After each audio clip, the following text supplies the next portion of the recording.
Good morning student. આજે આપણે ભણીશું ECA. Last time આપણે ભણી ગયેલા energy conservation using electronic soft starter, બરાબર. એટલે સોફ્ટ સ્ટાર્ટરનો ઉપયોગ કરીને આપણે એનર્જીનો સંચય કેવી રીતના કરવાનો. આજે આપણે ભણીશું power factor improvement in electrical system. તો explain power factor improvement in electrical system.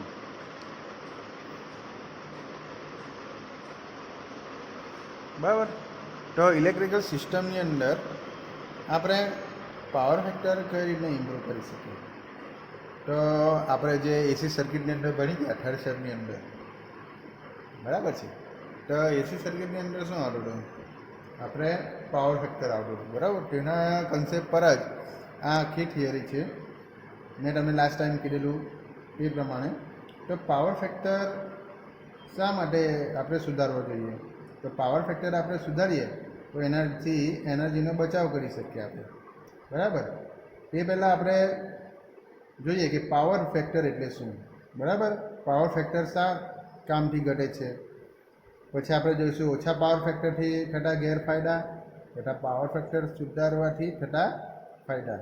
તો એના વિશે આપણે અભ્યાસ કરીશું, જે આપણે ફોર્થ સેમની અંદર ભણી ગયા છે, બરાબર, એસી સર્કિટની અંદર.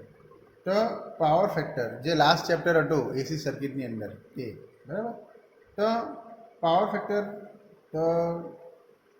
ફેક્ટર એટલે શું? What is power factor? આ રીતના પૂછાય તમને, વોટ ઇઝ પાવર ફેક્ટર, બરાબર. What is power factor? તો આ રીતના તમારું ક્વેશ્ચન આવી શકે. તો પાવર ફેક્ટર શું છે? તો પાવર ફેક્ટર જ્યારે લોડને આપણે વોલ્ટેજ આપણે આપીએ ત્યારે એક કરંટ આઈ લે છે, બરાબર. એટલે આપણે વોલ્ટેજને આપણે રેફરન્સ તરીકે લઈએ, બરાબર. તો જ્યારે આપણે લોડને આપણે જ્યારે વોલ્ટેજ જ્યારે આપીશું, દાખલા તરીકે આ આપણો લોડ છે, બરાબર. લોડને આપણે શું આપણે આપીશું? વોલ્ટેજ આપણે આપીશું. દાખલા કે કોઈ પણ પ્રકારની મોટર છે, ઇન્ડક્શન મોટર છે, બરાબર. કોઈ પણ પ્રકારનો લોડ છે, બરાબર. ફેન છે, એ બધા લોડ કહેવાય. આપણે જે વોશિંગ મશીન છે એ બધું લોડ કહેવાય. તો એને આપણે જ્યારે વોલ્ટેજ આપીશું, બરાબર, અહીંયા એસી સપ્લાય જ્યારે આપીશું ત્યારે શું થશે? આની અંદરથી કરંટ પસાર થશે. શામાંથી?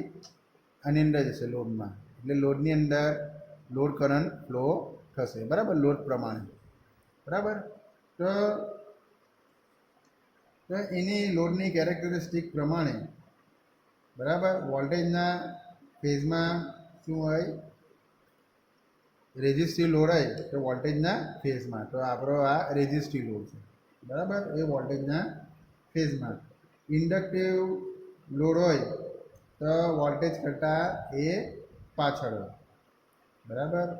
વોલ્ટેજ કરતાં પાછળ આપણને ખબર જ છે કે ઇન્ડક્ટિવ લોડ માટે લોડ એ વોલ્ટેજ કરતાં પાછળ, અને વોલ્ટેજ કરતાં આગળ શું છે? કેપેસિટી લોડ હોય, બરાબર. આપણને ખબર જ છે. તો વોલ્ટેજ કરતાં પાછળ અને વોલ્ટેજ કરતાં આગળ. આપણે અહીંયા પાછળ લઈ લઈએ તો અહીંયા આપણે જોઈએ ઇન્ડક્ટિવ લોડ, બરાબર. તો અહીંયાથી આ રીતના આપણો જે કરંટ છે આ રીતના ફ્લો થશે. આપણો આઈ છે, બરાબર. આ ફાઈ છે. આ જે ફાઈની એંગલનો સાથેનો ખૂણો હંમેશા અહીંયા પોઈન્ટ આપી દઉં, ઓ બી સી, અને આ વોલ્ટેજ આપણો એ, બરાબર, અહીંયાથી એ. તો એંગલ સાથેનો ખૂણો હંમેશા મેં કીધેલું તે પ્રમાણે શું છે? કોસ ફાઈ, બરાબર, ફાઈ છે. ને એંગલની સામેનો ખૂણો, આ એંગલની સામેનો ખૂણો એટલે આ એ સાઇન ફાઈ થાય, બરાબર. હવે આઈ છે એ કોની સાથે જોડાયેલો છે? અહીંયા પણ જોડાયેલો છે ને અહીંયા પણ જોડાયેલો છે, બરાબર. અહીંયા જોડાયેલો છે એટલે આ આની સાથે આવશે આઈ, બરાબર.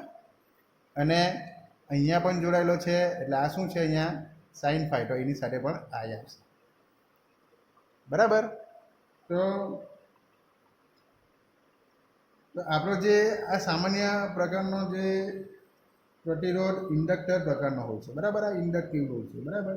તો કરંટ વેક્ટર વોલ્ટેજ કરતાં આ જે કરંટ વેક્ટર છે, બરાબર, એટલે આ કરંટવાળો વેક્ટર એ વોલ્ટેજ કરતાં ફાઈ જેટલો પાછળ છે, બરાબર ને. એટલે આ ઇન્ડક્ટિવ લોડ માટે મેં ડ્રો કરેલું છે.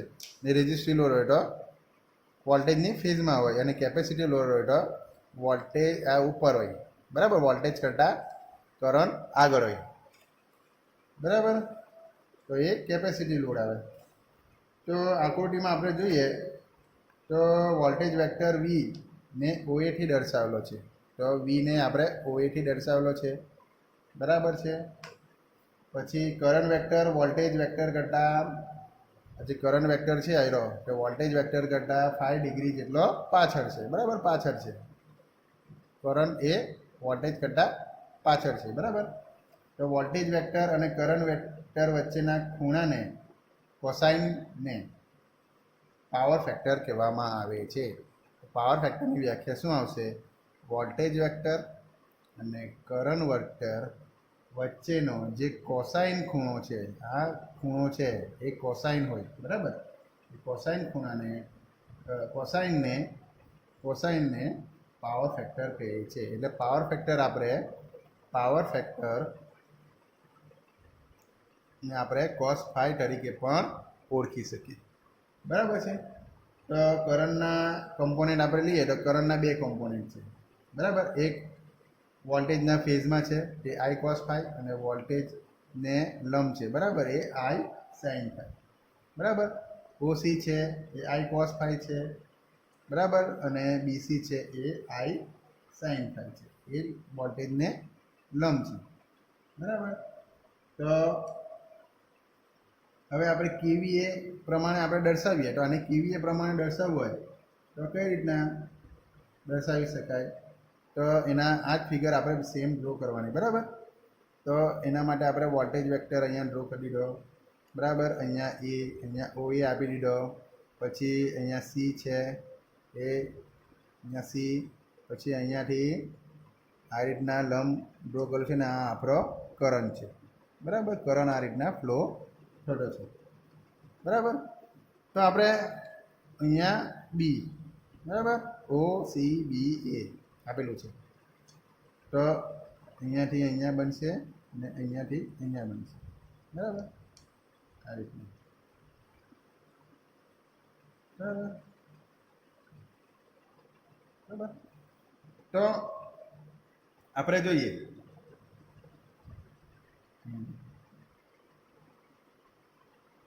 તો આ બેની અંદર કોઈ વેલ્યુ આવશે, બરાબર. અહીંયા એંગલ આપણો ફાઈ છે, બરાબર. તો કેવીએના કોમ્પોનન્ટ આપણે લેવું હોય તો કેવીએના કોમ્પોનન્ટ ઓફ કેવીએ, બરાબર. તો કેવીએના કોમ્પોનન્ટ આપણે કઈ રીતના લઈ શકીએ? તો જેવી રીતના આપણે કરંટ કોમ્પોનન્ટ લીધા તેવી રીતના કેવીના પણ બે કોમ્પોનન્ટ છે. તો કરંટની જગ્યા પર આપણે શું મૂકવાનું? કેવીએ લખી દેવાનું અહીંયા, ઓકે, સમજ્યા પડી?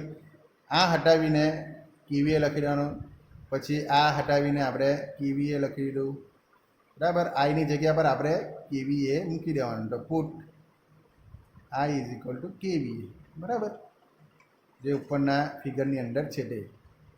પછી અહીંયા શું હતું? સાઇન ફાઈ, અને અહીંયા શું હતું? કોસ ફાઈ, બરાબર. કેવીએ સાઇન ફાઈ અને કેવીએ કોસ ફાઈ. હવે કેવીએ કોસ ફાઈ એટલે power P is equal to KVA cos phi થાય, અને કેવીએ એટલે V ઇન્ટુ I, વોલ્ટેજ અને કરંટ, બરાબર, કોસ ફાઈ. આપણું પાવરનું સૂત્ર છે, બરાબર. અહીંયા √3 આવશે, 3 ફેઝ હોય તો આપણે સિંગલ ફેઝ માટે VI આવશે. તો આ આપણો પાવર છે, અને પાવર શામાં માપીએ આપણે? કિલો વોટની અંદર માપીએ. તો આનો યુનિટ શું આવશે? કિલો વોટ, બરાબર. અહીંયા આપણું આવ્યું કિલો વોટ. કેવી રીતના? આ આપણો રિએક્ટિવ પાવર કહેવાય. એને આપણે શાના દ્વારા દર્શાવીએ? આપણે Q. તો રિએક્ટિવ પાવર માટે VI સાઇન ફાઈ કેવીએ, બરાબર.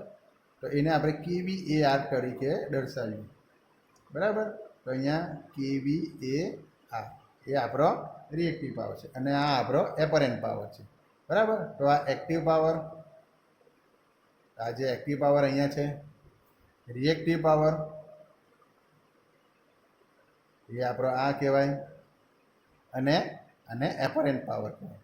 એપરન્ટ પાવરને એસ દ્વારા દર્શાવી શકીએ. એપરન્ટ પાવર એટલે કેવી એ એટલે વી ઇન્ટુ આઈ. બરાબર.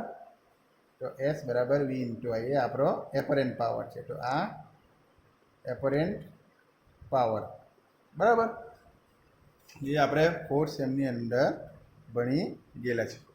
બરાબર. તો આપણે ડોનેટ કરવું હોય તો અહીંયા પી દ્વારા દર્શાવાય અને ક્યુ અને આ એસ. બરાબર.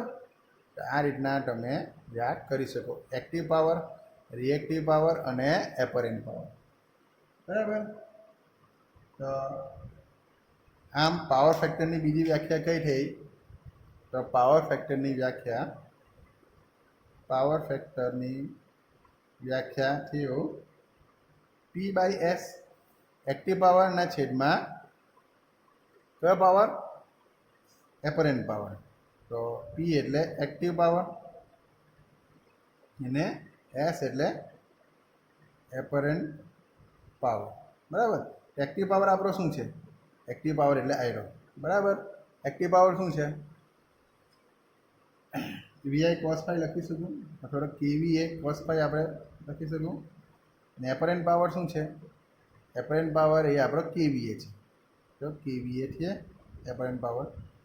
બરાબર. તો આ આવડી ગયું. તો આપણને શું મળ્યું? Power factor. બરાબર. તો power factor is equal two આપણને કોસ ફાઈ મળી ગયું. એટલે આ કંઈ એમ જ નથી આવ્યું. બરાબર. આ પ્રૂવ કર્યું મેં. આ પાવર ફેક્ટર એટલે કોસ ફાઈ કેમ કહેવાય એ મેં પ્રૂવ કર્યું અહીંયા. બરાબર. તો પાવર ફેક્ટરને આપણે કોસ ફાઈ તરીકે લઈ શકીએ. બરાબર. વોલ્ટેજ અને કરંટ વચ્ચેના જે કોસાઇન ખૂણાને બરાબર પાવર ફેક્ટર કહેવામાં આવે. એ પહેલી વ્યાખ્યા આપણી. બરાબર. બીજી વ્યાખ્યા છે આપણી એક્ટિવ પાવરના છેદમાં એપરન્ટ પાવરને પણ પાવર ફેક્ટર કહેવામાં આવે છે. બરાબર છે. અને ત્રીજી વ્યાખ્યા આપણને ખબર છે, cos phi is equal to R by Z. બરાબર. સાંભળેલું હશે. રેઝિસ્ટન્સ અને ઇમ્પિડન્સનો જે આપણે લઈએ રેશિયો, તેને શું કહેવામાં આવે?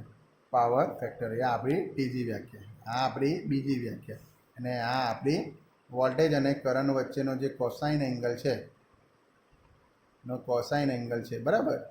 વોલ્ટેજ અને કરંટ, આ આપણો કરંટ છે અને આ આપણો વોલ્ટેજ હોય. બરાબર. આ આપણો વોલ્ટેજ લઈએ અને આ આપણો કરંટ લઈએ. એ બંને વચ્ચેનો જે કોસાઇન એંગલ છે તેને શું કહેવાય? પાવર ફેક્ટર આપેલી. બરાબર. ખબર પડી?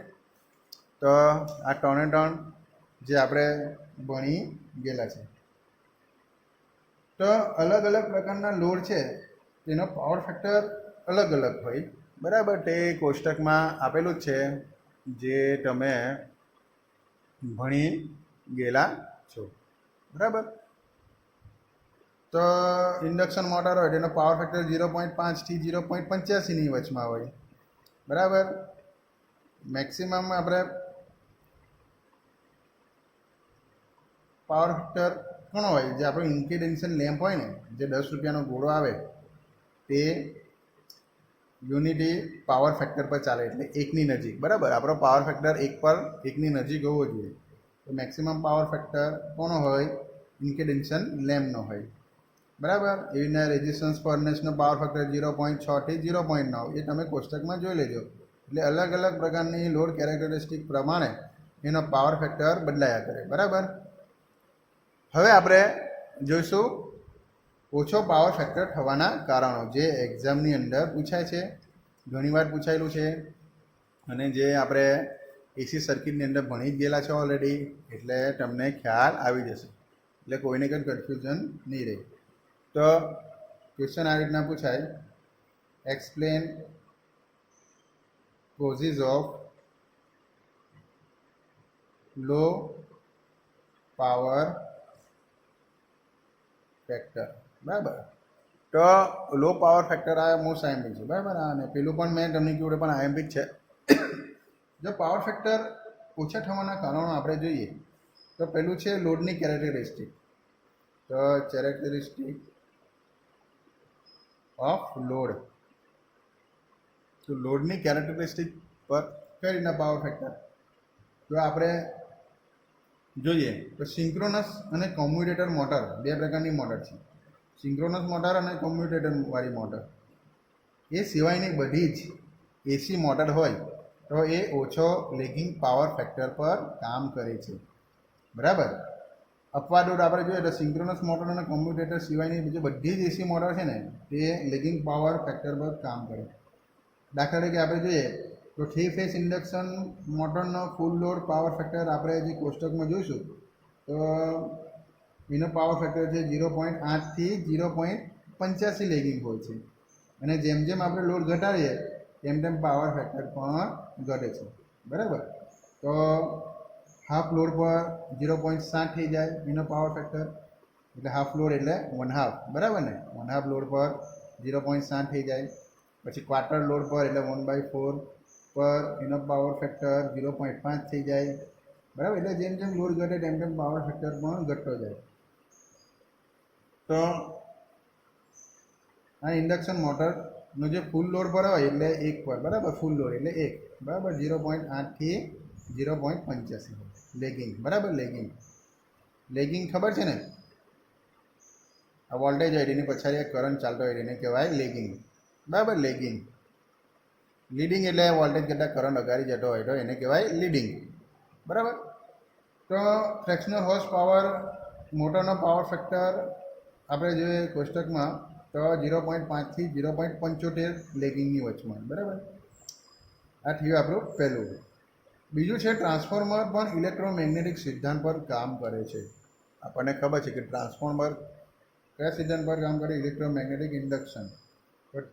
તેથી તેનો પાવર ફેક્ટર પણ ઓછા લોડ પર ઘટે બરાબર. લોડ ઓછો હોય તો પણ ટ્રાન્સફોર્મર પાવર ફેક્ટર ઘટે. ત્રીજું છે ફેન આપણે જોઈએ કોષ્ટકમાં તો 0.5 થી 0.8 બરાબર પાવર ફેક્ટર પર ઓપરેટ થાય. અને ફ્લોરોસન ટ્યુબલાઇટ 0.6 થી 0.8 બરાબર. એવી રીતના આપણે જે કોષ્ટકમાં જોયું તે રીતના આપણે લખવાનું છે બરાબર. એ જોઈ લેજો. બીજું છે સિસ્ટમ વોલ્ટેજમાં વધારો. તો જે આપણો વોલ્ટેજ છે ઇન્ક્રીઝ ઇન સિસ્ટમ વોલ્ટેજ બરાબર. તો સિસ્ટમ વોલ્ટેજની અંદર વધારો થાય ત્યારે તો આપણે જોઈએ કે ઓફ પીક પીરિયડ દરમિયાન પાવર સિસ્ટમમાં લોડમાં ઘટાડો થાય. ઓફ પીક પીરિયડ એટલે જ્યારે રાતના સમય હોય, આપણે લોડ કર્વની અંદર જોઈ ગયા ઈપીજીની અંદર તો રાતનો સમય ત્યારે ઓફ પીક પીરિયડ આવે બરાબર. પછી રિસેસ લંચ ટાઈમ ત્યારે ઓફ પીક પીરિયડ આવે તો ત્યારે લોડમાં ઘટાડો થઈ જાય બરાબર. ત્યારે સિસ્ટમ વોલ્ટેજ ઇન્ક્રીઝ થઈ જાય. જે વોલ્ટેજ છે તે ઇન્ક્રીઝ થઈ જાય બરાબર. લોડ ઘટે એટલે વોલ્ટેજ ઇન્ક્રીઝ થાય બરાબર. તેના કારણે ટ્રાન્સફોર્મર હોય, ઇન્ડક્શન મોટર હોય તો તેના મેગ્નેટાઇઝિંગ કરંટ, અંદર જે મેગ્નેટાઇઝિંગ કરંટ હોય એ વધારે હોય તો મેગ્નેટાઇઝિંગ કરંટ વધી જાય બરાબર. ટ્રાન્સફોર્મર હોય, ઇન્ડક્શન મોટર હોય એની અંદર. તેથી શું થાય, રિએક્ટિવ કોમ્પોનન્ટ એટલે કેવીએઆર વધે. કેવીએઆર રિએક્ટિવ કોમ્પોનન્ટ વધે બરાબર. તો તેના કારણે પાવર ફેક્ટર ઘટે બરાબર. પાવર ફેક્ટર ક્યારે ઘટે, જ્યારે આપણે ઓફ પીક પીરિયડ હોય ત્યારે લોડ કરંટ ઓછો હોય બરાબર. આપણે લોડ બધા બંધ કરીએ એટલે કરંટ ઘટે બરાબર. એટલે voltage supply increase, system voltage વધી જાય. તેને કારણે જે ટ્રાન્સફોર્મર હોય અને ઇન્ડક્શન મોટર હોય બરાબર એની અંદર મેગ્નેટાઇઝિંગ કરંટ વધી જાય. અને મેગ્નેટાઇઝિંગ કરંટ વધે એટલે કેવીઆર કોમ્પોનન્ટ વધે, રિએક્ટિવ કોમ્પોનન્ટ વધે. અને રિએક્ટિવ કોમ્પોનન્ટ વધે એટલે પરિણામે આપણો જે પાવર ફેક્ટર કેવો થાય, ઘટે છે. તો આનાથી પણ પાવર ફેક્ટર ઘટી શકે. પછી ત્રીજું છે improper maintenance of induction motor. Improper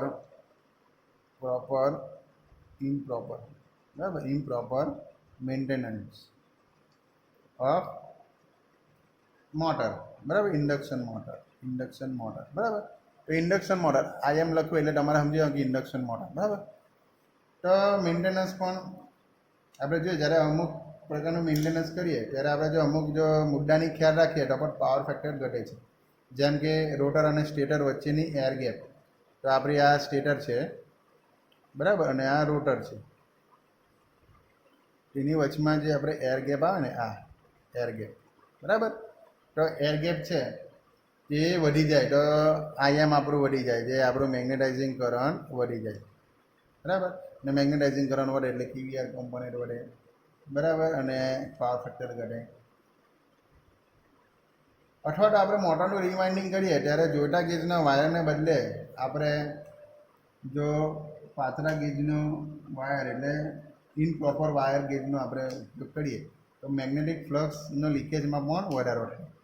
તેના કારણે પણ પાવર ફેક્ટરમાં ઘટાડો થાય, બરાબર. પછી આવે છે ડી, બરાબર, સાધનોનું ઓવર રેટિંગ, બરાબર, ઓફ ઇન્સ્ટ્રુમેન્ટ, બરાબર.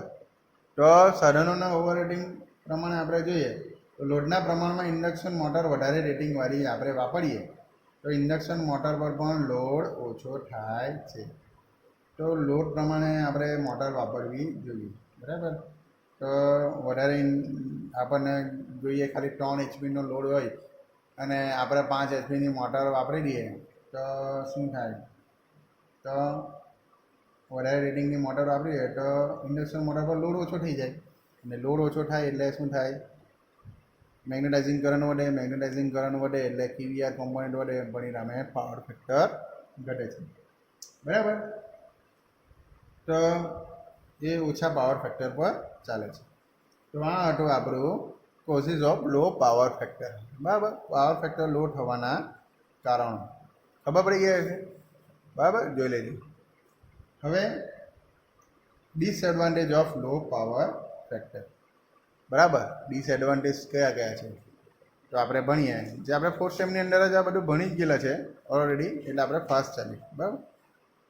તો એસી સર્કિટમાં આપણે ભણ્યા છે. તો 3rd સેમની અંદર એસી સર્કિટ, બરાબર, સોરી. તો ક્વેશ્ચન આ રીતના પૂછાય તમને, disadvantages of low power factor, બરાબર. ડિસએડવાન્ટેજીસ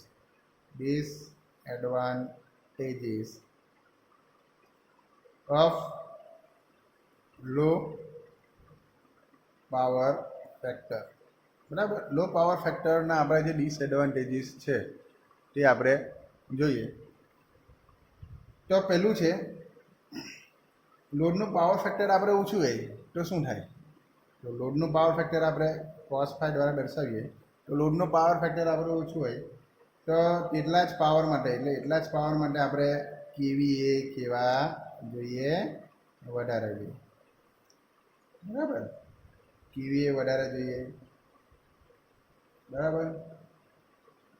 તો જે ઇક્વિપમેન્ટ દ્વારા આપણે લોડની સપ્લાય આપણે આપવાનો છે તો તેને વધારે કેવીએ માટે ડિઝાઇન કરવું પડે, બરાબર.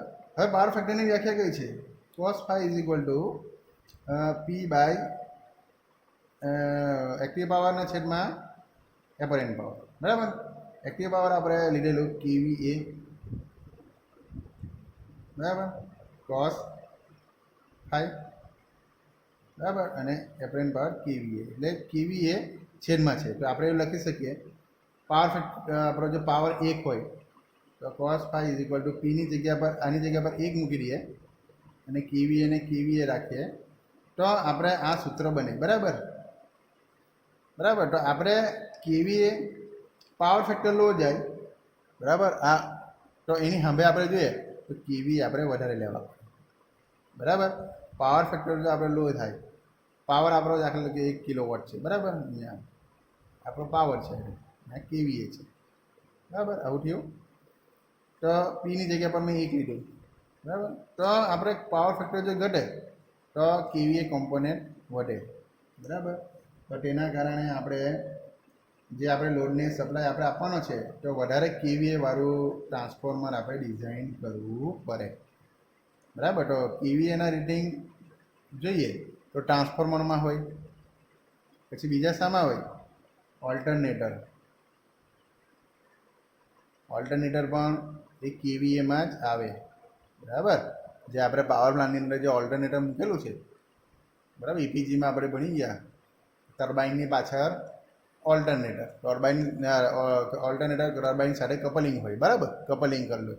ઓલ્ટરનેટર અને જે આપણું ટ્રાન્સફોર્મર હોય તે કેવીએમાં હોય. તો આ આપણે વધારે ડિઝાઇન કરવું પડે, એટલે મોટા બનાવવા પડે ટ્રાન્સફોર્મર, બરાબર. તો આ ગેરફાયદો છે, બરાબર. બીજું છે આપણે જોઈએ તો જે કેબલ કે લાઇન દ્વારા પાવર સપ્લાય થતો હોય તો તેનું રેટિંગ પણ વધારવું જોઈએ, કારણ કે પાવર ફેક્ટર ઘટવાથી કરંટની કિંમત વધે છે. તો પાવર ફેક્ટર ઘટે તો જે કરંટ હોય તે વધે. હવે કરંટ વધે એટલે આપણે જે કેબલ હોય તે મોટા વાપરવા પડે, બરાબર, રેટિંગ વધારવા પડે એના, બરાબર. તો તેથી કેબલનો કોસ્ટ વધે, બરાબર. કેબલ મોટા વાપરવા પડે તો એનો કોસ્ટ વધે, બરાબર. ત્રીજું છે પાવર ફેક્ટર જો ઓછો હોય તો શું થાય? તો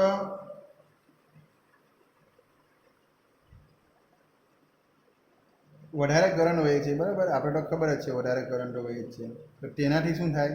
વોલ્ટેજ ડ્રોપ, પર્સન્ટેજમાં વોલ્ટેજ ડ્રોપ આવે તે પણ ઇન્ક્રીઝ થાય, બરાબર. Voltage drop sending end side minus receiving end side upon receiving side, બરાબર. તેને પર્સન્ટેજમાં આવે, બરાબર. વોલ્ટેજ ડ્રોપ વધે તેથી વોલ્ટેજનું રેગ્યુલેશન કેવું થાય? ખરાબ થાય. વોલ્ટેજ રેગ્યુલેશન પુઅર થઈ જાય એટલે ખરાબ થઈ જાય, બરાબર. વોલ્ટેજનું રેગ્યુલેશન જે થવું હોય તે ખરાબ થઈ જાય અથવા તો વધી જાય, બરાબર. વોલ્ટેજનું રેગ્યુલેશન ઓછામાં ઓછું હોવું જોઈએ. પછી છે ચોથું છે પ્લાનની એફિશિયન્સી ઘટે. તો એફિશિયન્સી ઘટે, બરાબર. એફિશિયન્સી ઇઝ ઇક્વલ ટુ શું આવે? આઉટપુટ અપોન ઇનપુટ, બરાબર. તો એફિશિયન્સી ઘટે, આપણે વધારે ઇનપુટ આપણે આપવું પડે પરંતુ આઉટપુટ ઘટી જાય, બરાબર. તો પ્લાનની એફિશિયન્સી ઘટી જાય, બરાબર. પછી પાંચમું છે તો જે કન્ઝ્યુમર ઓછા પાવર ફેક્ટર પર ચાલતા હોય તો સપ્લાય કંપની એટલે જીબી વાળા શું કરે?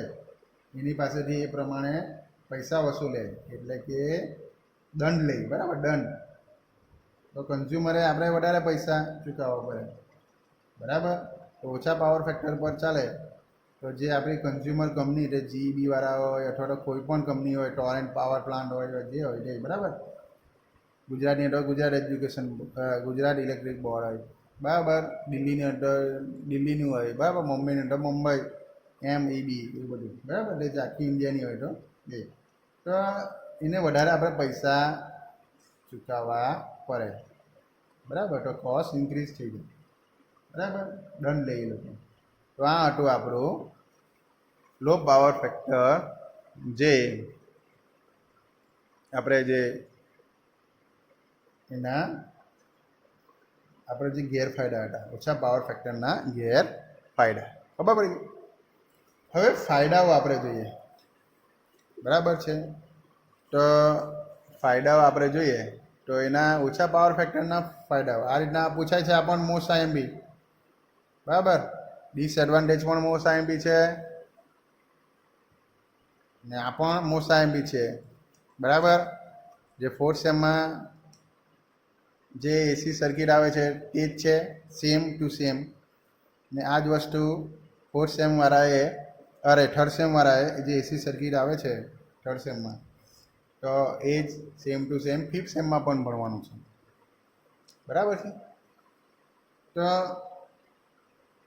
Advantage of power factor improvement. તો right down advantages of power factor improvement, બરાબર. ઇમ્પ્રુવમેન્ટ, પાવર ફેક્ટર ઇમ્પ્રુવમેન્ટ આપણે જોઈએ તો કઈ રીતના આપણે પાવર ફેક્ટર ઇમ્પ્રુવમેન્ટ કરવાનું છે? તો આપણે સિસ્ટમમાં આપણે જો પાવર ફેક્ટર આપણે સુધારીએ તો ઘણા બધા ફાયદા થાય. મેં કીધું તે પ્રમાણે આ ગેરફાયદા છે આ ઉપરના. બરાબર. હવે ફાયદા આપણે જોઈએ તો સેમ ટુ સેમ ઉલટું આની કરતાં. બરાબર, એટલું યાદ રાખવાનું. તો પ્રાઇમ મૂવર હોય, જે કપલિંગ પ્રાઇમ મૂવર હોય, બરાબર, ટર્બાઇન એટલે પ્રાઇમ મૂવર, બરાબર. ઓલ્ટરનેટર હોય, જે આપણો ઓલ્ટરનેટર છે. ટ્રાન્સફોર્મર હોય તો prime mover, turbine, alternator, transformer, switchgear વગેરે જે ઇક્વિપમેન્ટ છે તેની કેવી કેપેસિટી ઓછી રાખવી પડે. બરાબર. આપણને ખબર છે આપણું સૂત્ર કયું છે? cos phi = 1/kVA. બરાબર. અને ધ્યાન રાખવું, પાવર ફેક્ટર ઇમ્પ્રૂવ કરીએ તો સ્વાભાવિક છે કે આ વસ્તુ ઘટવાનું છે.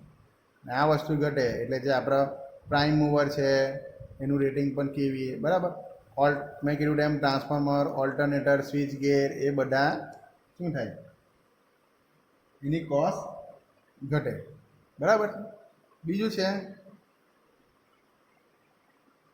ટ્રાન્સમિશન લાઇન તથા ડિસ્ટ્રીબ્યુશનના વાયરની સાઇઝમાં ઘટાડો થાય. તો આપણે કીધું તે પ્રમાણે ઉપર cos phi આપણે વધારીએ તો કરંટની કિંમત ઘટે. બરાબર. કરંટની કિંમત ઘટે એટલે જે કેબલ છે તેની કોસ્ટ, કેબલની કોસ્ટ ઘટે. બરાબર. જે ઉપર જેવું જ છે સેમ. બરાબર. ત્રીજું છે ઇક્વિપમેન્ટમાં થતા લાઇનમાં વોલ્ટેજ ડ્રોપ ઘટે. આજે વોલ્ટેજ ડ્રોપ ઘટે. બરાબર. તો આપણે જો પાવર ફેક્ટર આપણે ઇમ્પ્રૂવ કરીએ cos phi. બરાબર. આ ત્રીજો પોઈન્ટ. બરાબર. જેવો સેમ એનું ઉલટું તો કરંટ ઘટે. કરંટ ઘટે એટલે વોલ્ટેજ ડ્રોપ આપણો ઘટે. ને વોલ્ટેજ ડ્રોપ હોય તો વોલ્ટેજ રેગ્યુલેશન સારું. બરાબર. વોલ્ટેજ રેગ્યુલેશન રીચ અથવા તો એકદમ માલદાર. બરાબર. એટલે સારું. બરાબર. ચોથું છે એટલે વધે. અરે વોલ્ટેજ રેગ્યુલેશન ઘટે. બરાબર. વોલ્ટેજ રેગ્યુલેશન ઘટે એટલે આ વોલ્ટેજ રેગ્યુલેશન સારું હોય, પ્રોપર. બરાબર. પછી આપણે જોઈએ ચોથું, લોસ ઘટાડો થાય. બરાબર. લોસમાં ઘટાડો થાય. લોસ ઘટે તો હીટિંગ ઓછું થાય. લોસ ઘટે તો આપણને ખબર I² લોસ. બરાબર. I² loss. I² એ શું છે? એક પ્રકારની હીટ છે. તો હીટિંગ ઓછું થાય લોસ ઘટે એટલે. બરાબર. અને પાંચમું છે લોસ આપણી ઘટે એટલે શું થાય? એફિશિયન્સી વધે. બરાબર. તો આ હતું આપણું જે એસી સર્કિટ પણ ભણી ગયા. બરાબર. અને ECA પણ આવી ગયું અંદર. એટલે સ્ટુડન્ટે કન્ફ્યુઝન થવાનું નથી. બરાબર. મેં આગળ આ જ વિડીયો હું થર્ડ સેમની અંદર શેર કરવાનો છું. બરાબર. કેમ કે સેમ ટુ સેમ છે એટલે સ્ટુડન્ટ કન્ફ્યુઝન નહીં થાય કે ભાઈ સર તમે ECA છે, ECA તો ફિફ્થ સેમમાં આવે, પરંતુ આ એસી સર્કિટનો પણ એક વિડીયો છે. બરાબર. તો આની પછી આપણે ભણીશું જે એસી સર્કિટમાં પણ આવે છે થર્ડ સેમમાં, પાવર ફેક્ટર સુધારવાની રીતો. બરાબર.